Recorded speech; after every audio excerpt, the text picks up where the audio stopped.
There is a food sitting in most kitchens right now that scores over 60 times higher on the standard laboratory measure of antioxidant strength than blueberries. It costs about 4 cents a day. It doesn't come in a bottle, and nobody is selling it to you as a supplement. There's a good chance you already own it, and an even better chance you haven't opened the jar in over a year. That spice is clove. Stick with me. Before this video is over, I'm going to show you the exact clinical study where researchers put this spice head-to-head against a drug dentists still used today. By the end of this video, you'll know 7 specific things this spice does inside the body after 50. It calms chronic inflammation, supports blood sugar and insulin sensitivity, helps digestion, protects the liver, supports bone health, fights the specific bacteria behind gum disease, and may help protect the brain. Each of these 7 benefits is backed by real published studies. I'll name the actual research for each. There's enough here to change how you look at that jar in your cabinet. If a channel that names the study, instead of just gesturing at research shows, is useful to you, hit subscribe now. That way you don't miss what's coming up. Let's begin with what this plant actually is. Understanding it changes how you see everything that follows. The clove is not a seed, a root, or a leaf. It is the dried, unopened flower bud of a tree called Syzygium aromaticum. The tree grows on a small cluster of islands in Indonesia, once called the Spice Islands. Its buds grow in clusters and are picked by hand before they ever get the chance to bloom. Timing is everything. The plant's most valuable compounds are concentrated in the bud while the flower is still closed before it spends that chemical energy on blooming. Today, cloves are cultivated across Indonesia, Madagascar, Sri Lanka, and parts of East Africa. A jar of them costs a few dollars at any grocery store.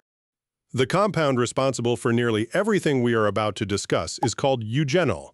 It makes up somewhere between 70 and 90% of clove essential oil, an extraordinary concentration for a single compound in a natural food. Research has studied eugenol for anti-inflammatory, antioxidant, pain-relieving, antimicrobial, and brain-protective effects. There is a second compound worth knowing, beta-caryophyllene. It activates a receptor in the immune system known as CB2 without any psychoactive effects. Its role is to help calm an overactive immune response. Cloves also contain camphorol and rhamnotin, both studied for antioxidant and anti-cancer activity, along with meaningful amounts of vitamin K, vitamin C, and fiber. None of these compounds work alone. What makes the clove unusual is how much gets packed into something smaller than your fingernail. Here is a number that tends to surprise people. Researchers score a food's antioxidant strength using a scale called ORAC. Per 100 grams, ground cloves score above 300,000 on that scale. Blueberries built an entire health food reputation on their antioxidant content. They score under 5,000.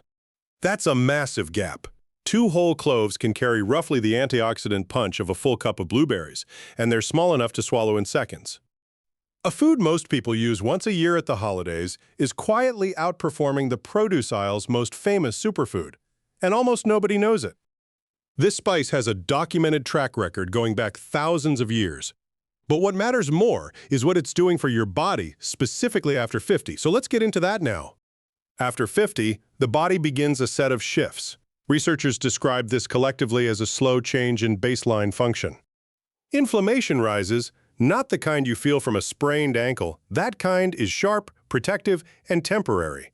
This is a low hum in the immune system that never fully switches off. Researchers now have a specific term for it: inflammaging. Research now understands inflammaging as a driving mechanism behind cardiovascular disease, type 2 diabetes, arthritis, and cognitive decline. It's also behind a number of conditions people chalk up to getting older. At the same time, several other systems begin to slow. Digestive enzyme production declines, insulin sensitivity decreases, and blood sugar is no longer managed as efficiently as it once was. The liver's capacity to filter and process substances gradually reduces. Bone density can begin to decline, especially true in the decades following 50. None of this is a design flaw. It is what happens to a body that has been running for 5, 6, 7 decades. But it does mean something important. After 50, the body responds especially well to things that help with inflammation, blood sugar, digestion, and protecting your cells. This is exactly the group of effects that clove research keeps circling back to. Let's go through them one at a time. The first and most extensively documented effect is a measurable reduction in chronic inflammation. Inside the body, there is a signaling pathway called NF-κB. Think of it as a master switch. Once it's flipped on, it tells the body to pump out inflammatory messengers, including one called TNF-alpha. Those are the exact molecules behind the low-grade inflammation we just called inflammaging. Research shows eugenol directly suppresses this NF-κB pathway. A study published in the journal Food and Chemical Toxicology found that eugenol reduced NF-κB activation in a clear pattern.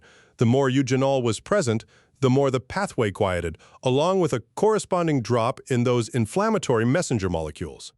There is a blood marker doctors use to track inflammation called C-reactive protein, or CRP. In a clinical study published in the Journal of Medicinal Food, adults with metabolic syndrome who took a clove extract for 8 weeks showed a real, measurable drop in CRP levels. This is not a dramatic overnight effect. It is a small, steady dampening of the body's inflammatory tone, the kind of change that compounds meaningfully across months and years. But inflammation is only the first domino. The second effect is the one that surprised researchers most. It wasn't even what they set out to study. The second effect involves blood sugar and insulin sensitivity. This is where some of the strongest research in the entire clove literature exists. Nearly 1 in 3 American adults over 65 has type 2 diabetes. Add in prediabetes and the number climbs even higher. Nearly 3 out of every 4 people in that age group carry some degree of blood sugar dysregulation. Research shows that eugenol, along with a related compound called nigericin, improves insulin sensitivity. Both compounds support the movement of glucose out of the bloodstream and into cells, where it can be used for energy. In a study published in the Journal of Medicinal Food, participants who took a daily clove extract for 30 days showed meaningful reductions in fasting blood glucose and improved insulin response compared to a control group. This matters even for people who are not diabetic. Elevated blood sugar in the upper end of the normal range has been linked to faster cognitive decline, cardiovascular strain, and increased cancer risk. It is also one of the quiet mechanisms behind the midday energy crash, the stubborn weight that gathers around the midsection, and the foggy, sluggish feeling a lot of people learn to live with. Cloves are not a replacement for medication, but as a daily habit layered on top of everything else, the research here is genuinely compelling. If you're finding this useful so far, now's a good time to subscribe. The second half of this video is where these effects start connecting to each other and where that head-to-head study I mentioned at the start finally comes into play. The third effect is one most people over 50 are already dealing with, and most just assume it's normal. That effect is digestive support, and it's one of the oldest recorded uses of this spice anywhere in the world. Cloves stimulate the production of digestive enzymes, which naturally decline with age. They also carry antimicrobial properties that help maintain a healthier balance of bacteria in the gut. Research shows they reduce the kind of gastric irritation that shows up as bloating, gas, and that heavy, uncomfortable feeling after a meal. A lot of people accept that feeling as normal once they pass 50. This is not a new discovery. It shows up in patents for clove-based digestive treatments, in traditional medicine going back centuries, and now in modern research on gut enzyme activity and microbial balance. Everything you've heard so far runs through one organ that rarely gets any credit at all. The fourth effect gets far less attention than it deserves: liver support. The liver is doing enormous, continuous work. It filters toxins, metabolizes medication, regulates cholesterol, and processes everything eaten or consumed. After 50, the liver's workload increases while its regenerative capacity slowly declines. This matters especially for people managing multiple prescriptions. Research has studied eugenol specifically for its ability to protect liver cells and reduce oxidative stress on liver tissue. Scientists call this a hepatoprotective effect. Research published in the journal Toxicology and Applied Pharmacology examined eugenol's effect on liver enzyme levels under conditions of induced liver stress. The group receiving eugenol showed significantly lower liver enzyme elevation and measurably less cellular damage than the control group. Cloves don't undo existing liver disease, but they appear to give an aging liver measurable extra support in doing the job it is already doing every day. The fifth effect involves bone and joint tissue, and here it's worth being precise about what the evidence actually shows. Cloves are a meaningful source of manganese, a mineral essential to bone formation and to the antioxidant systems that protect cells throughout the body. That part of the research is well-established, straightforward nutritional science. There is also early research suggesting eugenol may support the activity of osteoblasts. the cells responsible for building new bone tissue, while calming the activity of the cells that break bone down. This research is still developing, and it would be misleading to present it as settled. The honest framing: cloves contribute something real to bone health, but they're one piece of a much larger picture. They are not a replacement for calcium, vitamin D, or weight-bearing exercise. Still, the manganese contribution alone is a genuine, measurable positive that most people never get credit for. Now, here's the moment I mentioned at the start of this video. The sixth effect is antimicrobial activity. And this is where cloves have arguably the longest unbroken track record of any use on this list. Long before anyone understood the chemistry, oil of cloves was the standard treatment for a toothache in cultures across the world. Research shows eugenol disrupts the cell membranes of a wide range of bacteria, including several species associated with gum disease and tooth decay. A study published in the Journal of Dentistry compared a clove-based compound directly against a standard pharmaceutical numbing agent called benzocaine, the same category of drug dentists still use today. The clove-based compound worked faster, lasted longer, and was more effective, in part because of its added antimicrobial action. That is the head-to-head result researchers didn't expect going in. It's a large part of why clove research expanded well beyond dentistry in the years since. A separate study compared eugenol directly against hydrocortisone for reducing skin swelling and redness. The effectiveness was equal or greater. That research appeared in an inflammation research journal, a notable example of a natural compound being measured directly against an established pharmaceutical rather than against a placebo. And this antimicrobial effect extends beyond the mouth. Research has linked chronic gum inflammation to cardiovascular disease and elevated systemic inflammation. And some studies link it to cognitive decline as well. The mouth is not a separate system from the rest of the body. What happens there feeds directly back into the inflammaging picture we discussed earlier. That connection between the mouth and the brain is exactly where the last, and maybe most important, effect on this list picks up. The seventh and final effect is one that may matter most to people in this age group: cognitive protection. Neuroinflammation means inflammation specifically inside brain tissue. Research now understands it as a central driver of cognitive decline, including the early stages of conditions like Alzheimer's disease and vascular dementia. Eugenol crosses the blood-brain barrier. Once inside, research shows it does the same work it does throughout the rest of the body. It calms inflammatory signaling and reduces oxidative stress, this time in neural tissue specifically. A study published in the journal Phytomedicine examined eugenol's neuroprotective effects directly.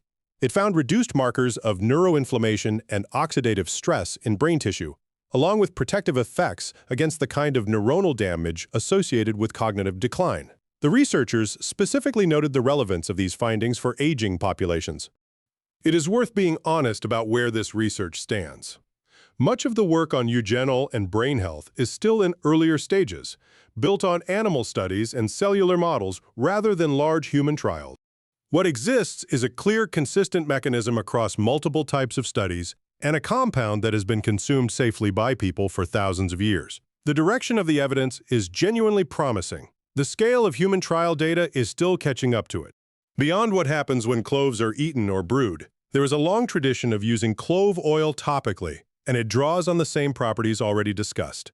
A few drops mixed into olive oil or coconut oil and rubbed into a sore muscle or an aching joint can bring the same analgesic and anti-inflammatory action directly to the tissue that needs it. Some people add a few drops to Epsom salt dissolved in water for the same purpose, combining the magnesium in the salt with the numbing effect of the oil. The same numbing antimicrobial action that makes clove oil useful in dentistry is why some people apply it to a cold sore mixed with a little beeswax or coconut oil. Eugenol's antiviral properties are the reason this traditional use has persisted for so long. None of these are substitutes for medical treatment when something more serious is involved. But they are a reminder that the same handful of compounds responsible for everything discussed inside the body are doing recognizable, practical work on the outside of it too. There is one more use worth mentioning, one of the oldest and gentlest applications of this spice, and one that connects everything discussed so far into a single daily habit. Clove water is made by steeping whole cloves in hot water and letting them cool. It has traditionally been used as a nightly ritual taken about 30 minutes before bed. It carries the same eugenol and antioxidant compounds discussed throughout this video, just in a gentler, more diluted form. People have used it to support digestion after a heavy meal, to ease occasional bloating and to wind down before sleep. Some of the compounds involved have a mild, naturally calming effect. Cloves also contain small amounts of tryptophan, the same amino acid the body converts into serotonin and eventually melatonin. It is not a sleep medication. It is a quiet, low-effort way to close out the day, and it gives the body one more small dose of everything discussed so far. Here's exactly how to do this, because the method and the timing both affect how much of this you absorb. The most direct method is to take 2 whole-dried cloves and chew them slowly for 1 to 2 minutes before swallowing. Chewing ruptures the structure of the bud, releasing its oil directly into the tissue of the mouth, tissue that is rich in blood vessels and absorbs it quickly. The taste is intense, warm, and slightly numbing on the tongue. If that feels like too much at first, start with 1 clove and build up over a week. For those who find whole cloves too strong, clove water is a gentler and highly effective alternative. Place 2 whole cloves in about 1 cup of water and let them soak overnight for at least 8 hours. In the morning, remove the cloves and drink the water on an empty stomach. Alternatively, bring the water to a gentle simmer with the cloves for 5 minutes, covered, then let it cool and strain before drinking. Boiling is not recommended. High heat can degrade some of the more delicate compounds. A small piece of fresh ginger, half a cinnamon stick, or a squeeze of lemon can be added for both flavor and additional benefit. Ground clove powder is the easiest option to fold into daily life without changing much at all. About half a teaspoon carries the equivalent of 2 to 3 whole cloves. Stir it into oatmeal, a smoothie, or warm milk with a little turmeric and black pepper.